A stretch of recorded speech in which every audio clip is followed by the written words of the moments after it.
Alors, quel est le lien, évidemment, entre la résolution de votre vidéo et la bande passante? Ça fonctionne dans les deux sens. Je vous conseille de commencer par regarder ce que vous pouvez envoyer comme données.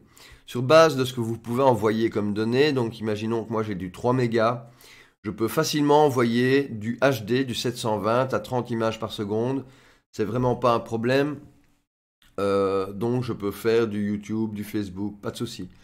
Maintenant, si vous avez vraiment une bonne bande passante montante, envisagez, et ça c'est plutôt votre ordinateur qui va en décider, envisagez de transmettre en Full HD, peut-être même mieux si vous avez la possibilité, puisque de toute façon on pourra le regarder dans des définitions plus simples, mais il faut pour cela, plus vous allez avoir une vidéo de qualité, plus votre processeur va travailler, et surtout si vous n'avez pas une carte graphique dédiée.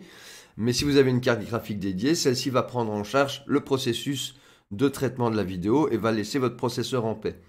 Donc ça va dépendre de votre machine et ça va dépendre forcément de ce que vous pouvez envoyer. Donc je reviens sur le concept. Si vous envoyez une petite vidéo, une petite résolution, le fichier est petit. Et si vous avez, donc ça c'est le premier paramètre, la taille de votre vidéo. Deuxième paramètre, le nombre d'images que vous envoyez. Si vous envoyez du 30 images par seconde ou du 60 images par seconde, en envoyant du 60 images par seconde, vous doublerez la taille du fichier par rapport à du 30 images par seconde. Donc vous aurez besoin de 2 fois plus de bande passante. Voilà.